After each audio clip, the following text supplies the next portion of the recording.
Good morning, everyone. In second figure, equilibrium is defined by the point at the kink, because at any point to the left of the kink, MC is below MR. Marginal cost is below than marginal revenue, while to the right of the kink, MC is higher than MR.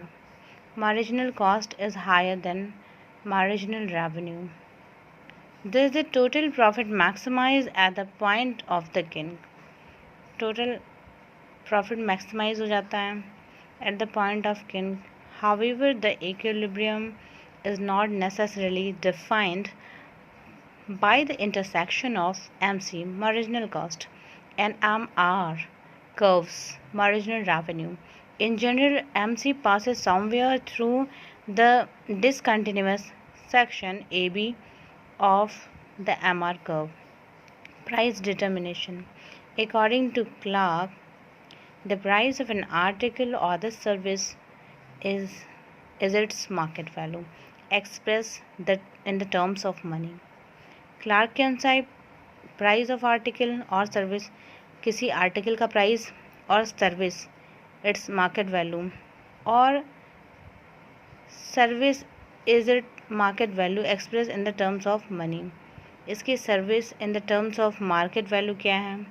According to the Stanton, price is amount of money और the other with utility. Fine. Other utility needed to acquire a product. Modern corporation may produce various products when the demand of an product interrelated. Modern corporation may produce various products. Modern corporation कई product को produce करती है. When the demand for the products is interrelated, जब products की demands interrelated होती है, आपस में एक दूसरे से जुड़ी हुई होती है. The firms should take this interdependent into account. और ये इंटरडिपेंडेंसी ये अकाउंट में ली जाती है when a firm produces complementary goods. एक फर्म जब प्रोड्यूस करती है complementary goods and the output rate of each goods, और जब आउटपुट रेट किसी भी गुड का डिसाइड किया जाता है, should be greater than if no demand inter relationship existed. और कोई भी product, the rate of each goods should be greater than if no demand is inter relationship existed. अगर इंटर रिलेशनशिप नहीं है तो उस प्रोडक्ट का रेट हाई रखा जाता है. For substitutes, output rates should be less than if the goods are independent. और गुड्स अगर इंडिपेंडेंट हैं तो वो रेट लेस होता है. Sorry. Cost plus pricing. Cost plus pricing is widely use by a business firm.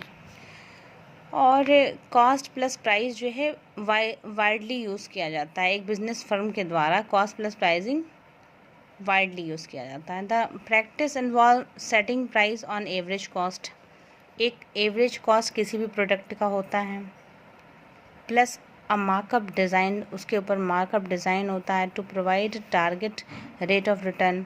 और एक target set किया जाता है कि किस रेट ऑफ रिटर्न को रखा गया है, कि मैक्सिमाइजेशन क्या होना चाहिए, प्रॉफिट मैक्सिमाइजेशन होना चाहिए, जो कि सभी कंपनियों का एक मोटिव होता है कि प्रॉफिट को मैक्सिमाइज करना. Advantage of cost plus pricing include the stable price and simple formula for pricing and a clear justification for pricing and a clear justification for pricing changes. और प्राइजेस चेंज भी होते रहते हैं. Price is equal to क्या होता है? Average variable cost. Average variable cost plus average variable margin. Fine. ABC is equal to TVC upon Q. AFC is equal to TFC upon में Q. Formula of a markup cost, price minus cost upon cost.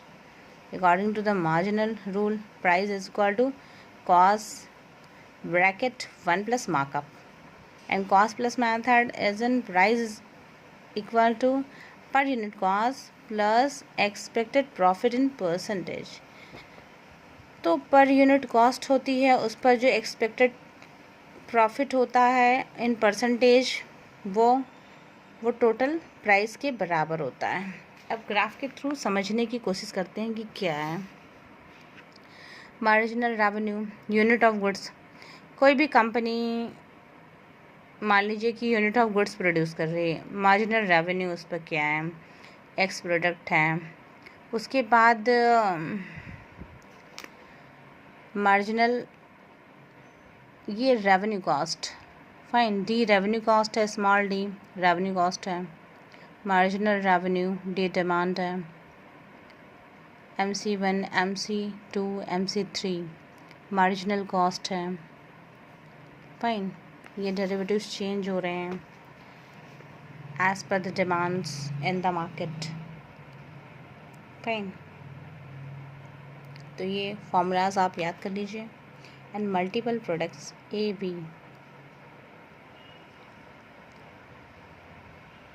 Stickiness of price, price minus cost upon cost. तो किसी भी वस्तु की जो price I है उस पर जो लागत लगी है, total price minus cost upon में कॉस्ट, ये आपका मार्कअप कॉस्ट हो गया.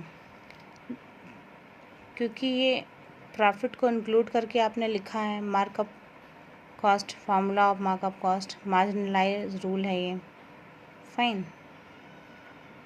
देखिए price is equal to total नहीं, प्राइस इज इक्वल टू क्या आ गया, पर यूनिट कॉस्ट जिसकी पड़ी है किसी भी प्रोडक्ट की पर यूनिट कॉस्ट जो पड़ी है प्लस एक्सपेक्टेड प्रॉफिट, वो होता है प्राइस.